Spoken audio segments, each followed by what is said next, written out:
क्या आपने कभी अपनी स्मार्ट वॉच या फिटनेस रिंग की स्क्रीन को घूरते हुए सोचा है कि ये सारे नंबर आखिर कहना क्या चाहते हैं? हम सब हार्ट रेट यानी हृदय गति को तो समझते हैं। स्क्रीन पर 72 बीट्स पर मिनट लिखा आता है और हम मान लेते हैं कि सब ठीक है। लेकिन उसी स्क्रीन के किसी कोने में एक और नंबर छिपा होता है, HRV। और सच कहूं तो ज्यादातर लोग इसे देखकर बस उलझन में अपना सिर खुजाते हैं। बिल्कुल सही कहा। और विडंबना देखिए कि जिस नंबर को हम सबसे ज्यादा नजरअंदाज करते हैं वही आधुनिक स्वास्थ्य की सबसे बड़ी पहेली को सुलझाने की चाबी है। हम अक्सर सोचते हैं कि हमारा दिल एक मशीन की तरह धड़कता है, टिक टिक टिक, एकदम सटीक। लेकिन सच्चाई यह है कि अगर आपका दिल एक मशीन की तरह धड़क रहा है तो यह कोई अच्छी बात नहीं है। सच में ये तो हमारे अब तक के सोचे हुए हर विचार के बिल्कुल उलट है। मतलब एक स्वस्थ शरीर में धड़कनों के बीच छोटे छोटे बदलाव होने चाहिए। 100%। इन्हीं छोटे छोटे प्राकृतिक बदलावों को हम हार्ट रेट वेरिएबिलिटी या HRV कहते हैं। आज की भागदौड़ भरी जिंदगी में जहां हर दूसरा इंसान तनाव, नींद की कमी या बर्नआउट से जूझ रहा है, HRV आपके नर्वस सिस्टम यानी तंत्रिका तंत्र की वह छिपी हुई भाषा है जो आपको बता सकती है कि आप अंदर से कितने टूट चुके हैं या कितने मजबूत हैं। ये बहुत ही गहरा विचार है, तंत्रिका तंत्र की छिपी हुई भाषा। तो दोस्तों, आज के इस एपिसोड में हम इसी रहस्य से पर्दा उठाने वाले हैं।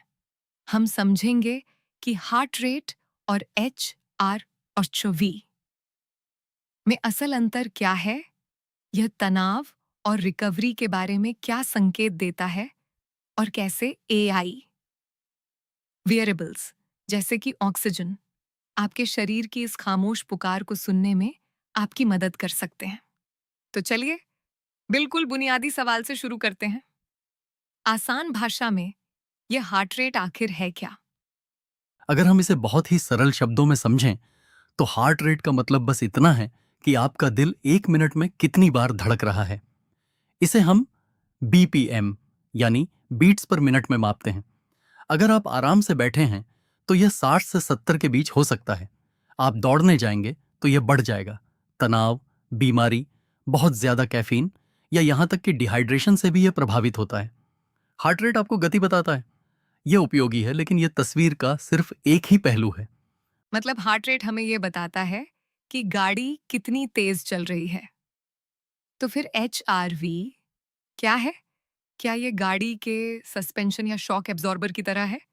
क्या बेहतरीन तुलना की है आपने। बिल्कुल ऐसा ही है। मान लीजिए आपका heart rate 60 beats per minute है। इसका मतलब यह नहीं है कि हर धड़कन के बीच ठीक 1 सेकंड का अंतर है। कभी यह अंतर 0.9 सेकंड होगा, कभी 1 सेकंड। धड़कनों के बीच के समय में आने वाला यह जो सूक्ष्म अंतर है, यही नेचुरल वेरिएशन HRV कहलाता है। हार्ट रेट गति बताता है जबकि HRV लचीलापन बताता है। और हमारे शरीर में लचीलापन ही असली ताकत है। तो इसका मतलब ये हुआ कि दो लोगों का हार्ट रेट बिल्कुल एक जैसा, मान लीजिए 70 हो सकता है, लेकिन उनका HRV बिल्कुल अलग कहानी बयां कर सकता है। बिल्कुल, यही बात इसे इतना दिलचस्प बनाती है। एक व्यक्ति जिसका हार्ट रेट 70 है वह पूरी तरह से रिलैक्स्ड, रिकवर्ड और शांत हो सकता है। उसका HRV हाई होगा। वहीं दूसरा व्यक्ति जिसका हार्ट रेट भी 70 है, हो सकता है कि वह भयंकर तनाव में हो, उसकी रात की नींद पूरी ना हुई हो या उसका शरीर किसी बीमारी से लड़ रहा हो। उसका HRV कम होगा। इसीलिए HRV को स्वास्थ्य का कहीं अधिक गहरा और सटीक संकेत माना जाता है। ये तो ऐसा है जैसे हम किसी किताब का सिर्फ कवर देखकर उसकी कहानी का अंदाजा लगा रहे थे। लेकिन इस HRV का हमारे नर्वस सिस्टम से क्या सीधा कनेक्शन है? इसे समझने के लिए हमें अपने ऑटोनोमिक नर्वस सिस्टम को देखना होगा। यह वह प्रणाली है जो हमारे शरीर की उन सभी चीजों को कंट्रोल करती है जिनके बारे में हमें सोचना नहीं पड़ता, जैसे सांस लेना, पाचन, ब्लड प्रेशर और हाँ, दिल की धड़कन। इसकी दो मुख्य शाखाएं होती हैं। पहली है सिंपैथेटिक सिस्टम, जिसे आप शरीर का एक्सीलरेटर या गैस पेडल कह सकते हैं। जब आप तनाव में होते हैं, एक्सरसाइज करते हैं या खतरे में होते हैं तो यह एक्टिव हो जाता है। इसे फाइट या फ्लाइट मोड कहते हैं। और दूसरी शाखा? दूसरी है पैरासिम्पैथेटिक सिस्टम। यह शरीर का ब्रेक है। इसका काम है आराम करना, रिकवर करना और मरम्मत करना। HRV असल में इन दोनों प्रणालियों के बीच चल रही रस्साकशी का नतीजा है। जब आपका शरीर शांत होता है और पैरासिम्पैथेटिक सिस्टम हावी होता है तो धड़कनों के बीच का अंतर बदलता रहता है, यानी HRV बढ़ जाता है। लेकिन जब आप तनाव में होते हैं तो शरीर अलर्ट मोड में आ जाता है, धड़कनें मशीन की तरह एक समान हो जाती हैं और HRV गिर जाता है। ये सुनकर मुझे आज के मॉडर्न लाइफस्टाइल का ख्याल आ रहा है। आजकल तनाव तो जैसे हवा में घुला हुआ है। सुबह उठते ही फोन के नोटिफिकेशंस, ट्रैफिक का गुस्सा, ऑफिस की डेडलाइंस, EMI का प्रेशर और फिर रात को देर तक स्क्रीन देखना। क्या इस लगातार तनाव का मतलब ये है कि हम हमेशा उस गैस पेडल को दबाए हुए हैं? आपने बिल्कुल दुखती रग पर हाथ रखा है। इवोल्यूशन के हिसाब से हमारा तनाव सिस्टम शेर या भालू से बचने के लिए बना था। वह तनाव कुछ मिनटों का होता था, या तो आप बच जाते थे या मारे जाते थे। लेकिन आज का शेर हमारा इनबॉक्स है, जो कभी खाली नहीं होता। यह क्रॉनिक स्ट्रेस यानी लगातार बना रहने वाला तनाव हमारे नर्वस सिस्टम को हमेशा एक्टिवेटेड रखता है। शरीर रिकवरी मोड में जा ही नहीं पाता और यही कारण है कि आज बहुत से लोगों का HRV लगातार कम रहता है। ये थोड़ा डराने वाला है। मतलब हमारा शरीर लगातार एक अदृश्य खतरे से लड़ रहा है और अंदर ही अंदर थक रहा है।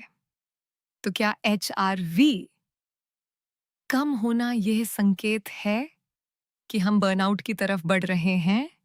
यह एक बहुत मजबूत चेतावनी हो सकती है। देखिए, शरीर हमेशा हमारे सचेत दिमाग से पहले संकेत देना शुरू कर देता है। आप शायद सोचें, मैं ठीक हूं, बस थोड़ी कॉफी और पी लेता हूं। लेकिन अगर आप वेयरेबल डेटा के ट्रेंड्स देखें तो कहानी कुछ और होती है।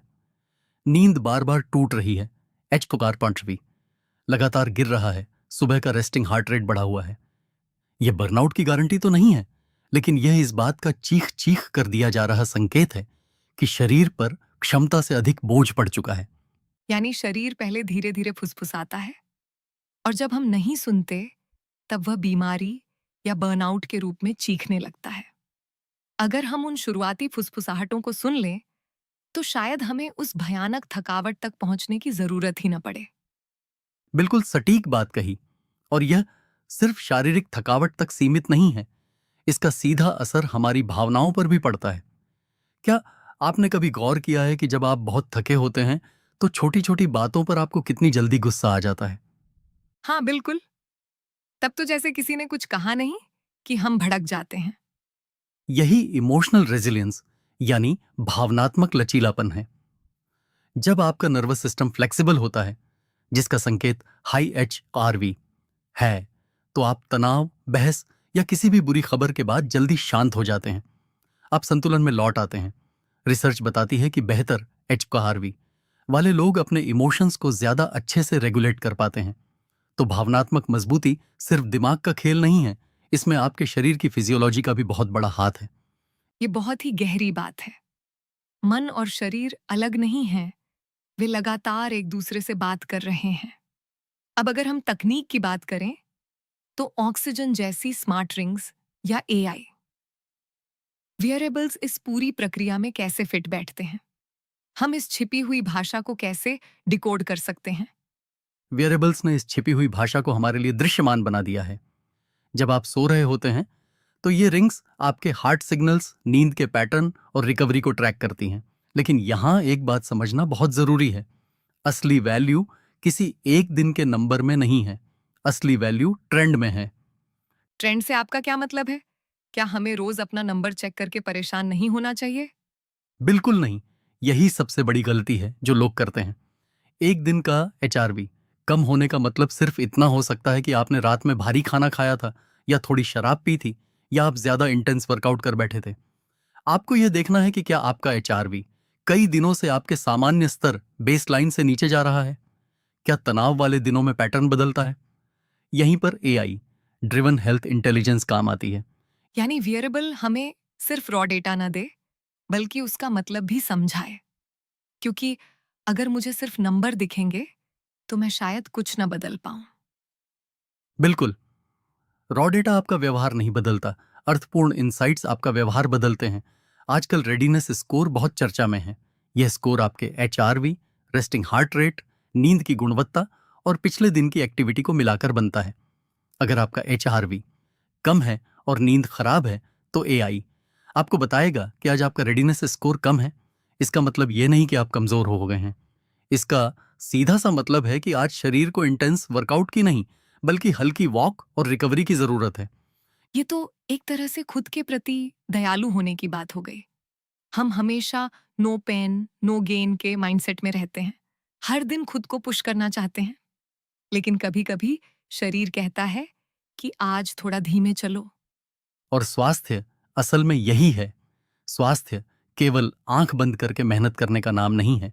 स्वास्थ्य सही समय पर मेहनत करने और सही समय पर रिकवरी लेने के बीच का संतुलन है। अगर आप लगातार अपने शरीर के संकेतों को नजरअंदाज करेंगे, तो लंबे समय के ट्रेंड्स आपको बता देंगे कि ओवरलोड हो रहा है। और अगर लक्षण गंभीर हों, तो निश्चित रूप से डॉक्टर की सलाह लेनी चाहिए। सिर्फ गैजेट पर निर्भर नहीं रहना चाहिए। ये बहुत स्पष्ट और जरूरी सलाह है। अब थोड़ा प्रैक्टिकल समाधानों की ओर आते हैं। मान लीजिए मुझे पता चल गया कि मेरा HRV ट्रेंड नीचे जा रहा है। इसे प्राकृतिक रूप से सुधारने के लिए, अपने नर्वस सिस्टम को शांत करने के लिए क्या किया जा सकता है? क्या कोई जादुई तरीका है? हल्की हंसी। काश कोई जादुई तरीका होता, लेकिन सच्चाई यह है कि हमारा शरीर बहुत ही बुनियादी और सरल चीजों को पसंद करता है। सबसे पहला और सबसे जरूरी है नींद। एक ही समय पर सोना और उठना आपके नर्वस सिस्टम के लिए किसी दवा से कम नहीं है। दूसरा है स्ट्रेस मैनेजमेंट। दिन में बस 5 मिनट गहरी सांसें लेना, ध्यान करना या कोई शांत संगीत सुनना चमत्कार कर सकता है। और शारीरिक गतिविधि का क्या रोल है? बहुत बड़ा रोल है। डेली मूवमेंट जैसे वॉक करना, योग या हल्का व्यायाम HRV को बढ़ाता है। लेकिन ध्यान रहे, ओवर ट्रेनिंग से बचना है। इसके अलावा हाइड्रेशन बहुत जरूरी है। शरीर में पानी की कमी सीधे रिकवरी को रोकती है। रात को सोने से ठीक पहले भारी भोजन या शराब से बचना चाहिए, क्योंकि ये नींद की क्वालिटी और HRV दोनों को बुरी तरह गिरा देते हैं। और हाँ, सुबह की धूप, यह आपकी सर्कैडियन रिदम को सेट करती है, जो रात की रिकवरी को बेहतर बनाती है। मतलब कोई शॉर्टकट नहीं है। बेसिक लाइफस्टाइल ही सबसे पावरफुल टूल है। अच्छी नींद, संतुलित दिनचर्या, हलचल और थोड़ा आराम। लेकिन एक बात और, HRV ट्रैक करते समय लोगों को किन चीजों से सख्त बचना चाहिए? 3 गलतियां कभी न करें। पहली, रोज सुबह नंबर देखकर पैनिक न करें। तनाव लेने से HRV और गिरेगा। दूसरी, अपना HRV कभी दूसरों से कंपेयर न करें। हर इंसान की जेनेटिक्स अलग होती है, हर किसी का बेसलाइन अलग होता है। और तीसरी, केवल HRV के आधार पर कोई बड़ा मेडिकल निर्णय न लें। यह एक संकेत है, डायग्नोसिस नहीं। अगर सीने में दर्द है या लगातार चक्कर आ रहे हैं, तो स्मार्ट रिंग नहीं, सीधे डॉक्टर के पास जाएं। ये जागरूकता बहुत जरूरी है। वेरिएबल हमें अपने शरीर के करीब ला सकता है, लेकिन वह डॉक्टर की जगह नहीं ले सकता। तो अगर हम भविष्य की ओर देखें, तो AI driven nervous system intelligence जैसे कि ऑक्सीजन कर रहा है, इसका अंतिम लक्ष्य क्या है? भविष्य ट्रैकिंग का नहीं, इंटरप्रिटेशन यानी व्याख्या का है। भविष्य का वेरिएबल सिर्फ एक ट्रैकर नहीं होगा, वह आपके शरीर की भाषा का अनुवादक होगा। वह सिर्फ HRV या नींद को अलग अलग नहीं देखेगा। वह आपके heart rate, sleep quality, stress pattern, तापमान सबको एक साथ गूंथ कर एक कहानी बताएगा। वह कहेगा, आपका HRV 3 दिन से कम है, नींद टूटी हुई है, आज जिम मत जाइए, बस थोड़ा स्ट्रेचिंग कर लीजिए। यही असली हेल्थ इंटेलिजेंस है। सही समझ ही स्वास्थ्य को बदल सकती है। क्या बात है! भविष्य का वेरिएबल शरीर की भाषा का अनुवादक होगा।